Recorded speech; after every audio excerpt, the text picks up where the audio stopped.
Halo Sobat Cooper, alhamdulillah kita jumpa lagi. Kali ini saya akan membahas sebuah alur cerita film anti-hero yang menceritakan seorang manusia yang mempunyai kekuatan super dari para dewa untuk menciptakan keadilan. Dan inilah alur jalan ceritanya. Yuk.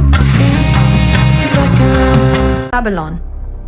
Cerita diawali 5000 tahun yang lalu di kota Kondak. Terjadi perbudakan di bawah pemerintahan seorang raja tirani bernama Ahton yang mempunyai ambisi membuat mahkota Raja Sabak dengan kekuatan magis yang luar biadab dengan menggunakan sebuah batu bernama Eternium. Power invincible. Mineral of magic properties. Batu itu ditemukan seorang budak tua renta dan segera diperebutkan budak-budak lainnya. Bocil bernama Hurut melerainya dan membawa batu serta penemunya ke hadapan prajurit raja untuk meminta imbalan yang setimpal. Tapi prajurit itu malah membunuhnya.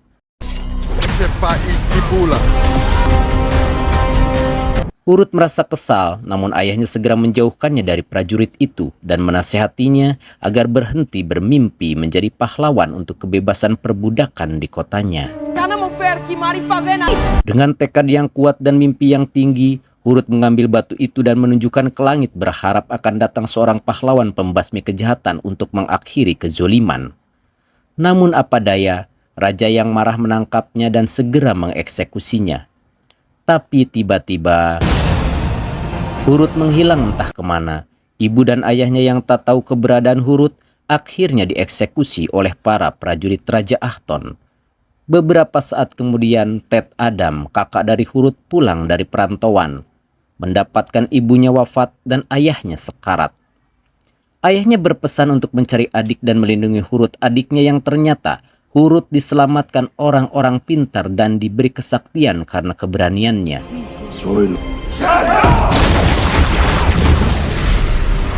Tapi Hurut setibanya di rumah memberikan kesaktiannya itu kepada kakaknya.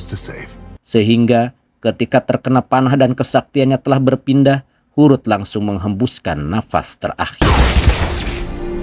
Adam yang diserang memancarkan cahaya dari tangannya dan itu sempat membuatnya bingung kenapa bisa demikian. Rasa sedih dan emosi bercampur aduk dan Adam pun segera menuju istana raja. Raja yang akan memakai mahkota Sabak diserang oleh Adam. Raja ketakutan dengan menangis termehek-mehek, minta ampun, tapi Adam dengan kesaktiannya yang luar biasa dan mendapatkannya secara tiba-tiba tak dapat mengendalikannya. Akhirnya raja dan istana serta prajuritnya hancur seketika. Orang-orang pintar yang memberinya privilege segera memanggil Adam dan dengan mantranya memendam Adam di dasar bumi. Kondak is occupied by international. Beralih ke masa kini, kota Kondak ternyata masih tidak terbebas sepenuhnya. Walau terlihat damai, kota itu sekarang dikuasai oleh kekuatan yang bernama Intergang. Sebuah mobil akan memasuki kota itu dan diperiksa oleh anggota Intergang. Seorang bocil mengganggunya dan akhirnya mobil itu lolos dari pemeriksaan. Di dalam mobil ada seorang wanita bernama Adriana Thomas alias Anna, seorang arkeolog yang bersembunyi karena sedang dicari kelompok Intergang. Bocil itu yang bernama Amon alias Momon kembali mendekati mobil yang ternyata anaknya dan Anna menyuruh pulang karena berbahaya kalau ikut misinya.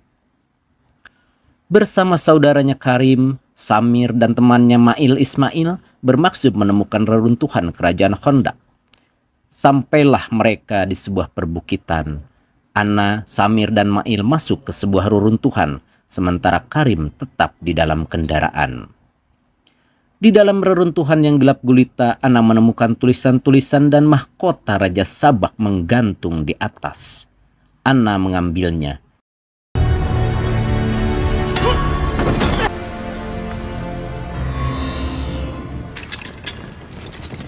Tapi di bawah Mail telah disandera prajurit Intergang yang mengikuti keberadaan mereka.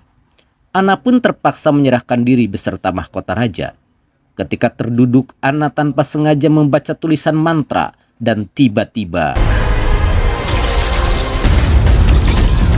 ada sesosok berjubah hitam di sana dan itu ternyata Ted Adam yang keluar dari dasar bumi akibat mantra yang dibaca Anna.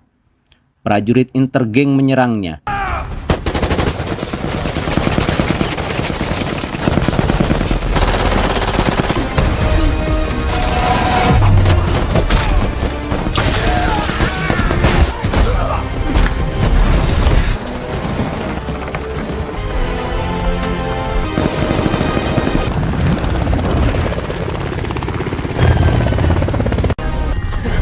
Ana bersama Karim keluar dari reruntuhan mendapatkan Samir yang telah tiada, lalu pergi menggunakan mobilnya. Ana ternyata berhasil kembali mendapatkan mahkota raja. Adam yang tanpa perlawanan berarti menghabisi semua prajurit Intergang.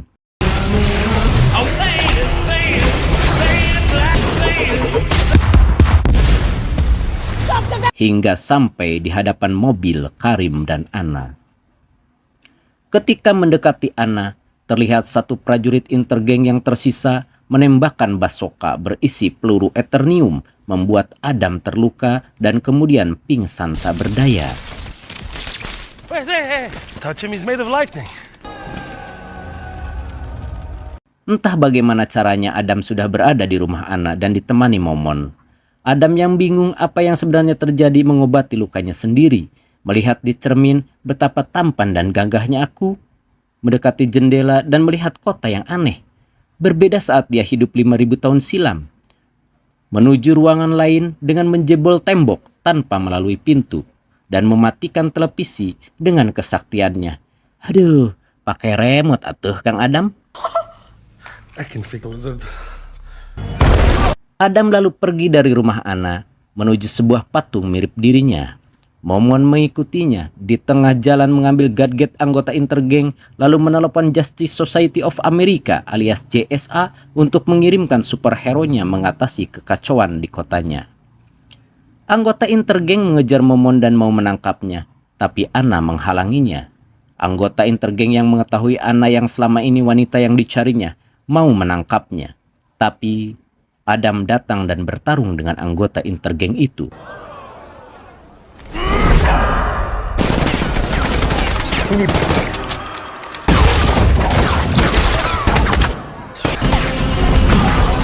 Tak berselang lama superhero dari JSA datang. Mereka adalah Hawkman, biar gampang panggil aja Maman. Dr. Pet alias Dr. Apet, Cyclone alias Yuyun, dan Atom Smash Hair alias Uher. Maman segera menyelamatkan dua anggota Intergang yang dilepaskan Adam. Namun Adam kembali menghajarnya dengan cahaya saktinya. Para superhero tidak setuju dengan cara Adam mengatasi kejahatan dengan kekerasan, tapi Adam tak peduli dan terjadi kesalahpahaman di antara mereka.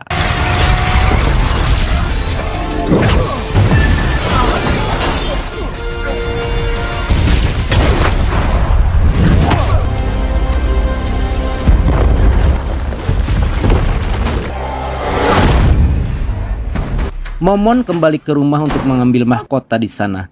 Sudah ada Karim dan Mail. She's back at the school. Mail ternyata punya maksud menguasai mahkota untuk kepentingan sendiri. Lalu ia menghajar Karim dan menangkap Momon. Tapi mahkota itu tidak ada di tasnya. Mail lalu menyandera Momon dan Momon disuruh telepon emaknya bahwa dia akan ditukar guling dengan mahkota Sabak. You hear me? Mahkota Sabak ternyata disimpan Momon di balik lemari dan tak sengaja ditemukan Maman ketika Adam memukul lemari itu dan membuat tangannya bercahaya.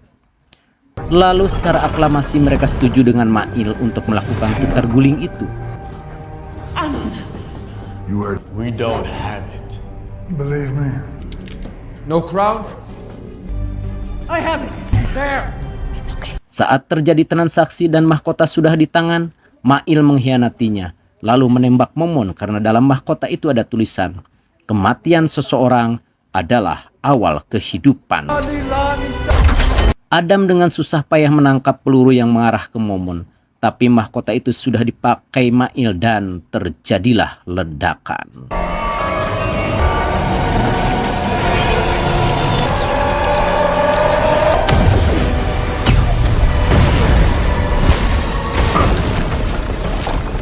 Tapi semua selamat.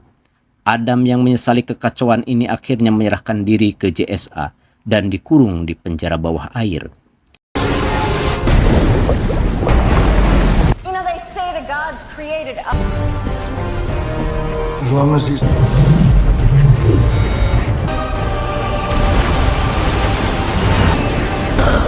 Setelah ledakan itu ternyata Mail masih hidup dan membangkitkan Raja Sabak.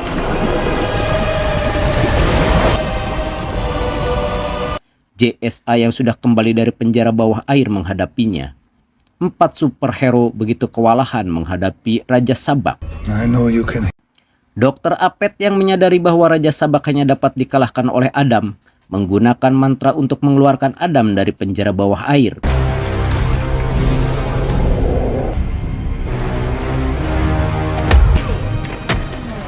We were wrong about that. Tapi naas, Dr. Apet tewas di tangan Raja Sabak.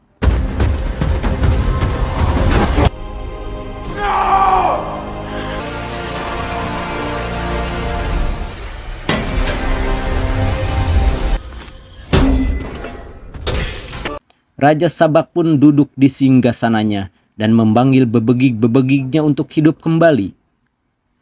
Karim, Ana, dan Momon menghadapinya. Begitu pula dengan warga bahu-membahu melawan bebegik sawah Raja Sabak. Conduct!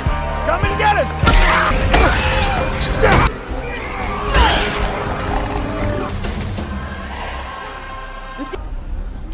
And with these What are we waiting for?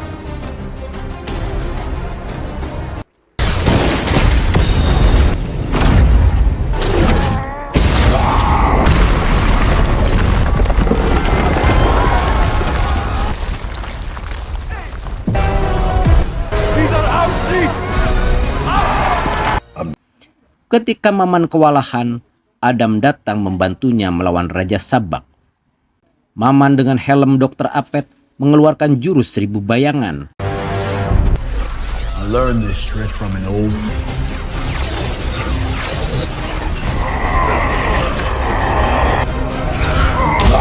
Sementara Adam berhasil mencengkram kepala Raja Sabak dan membelahnya menjadi 2. Raja Sabak pun kalah dan kembali ke alamnya bersama bebegik-bebegiknya.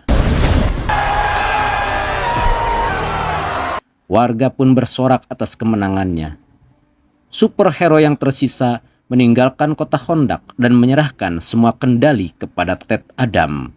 Dan cerita pun berakhir.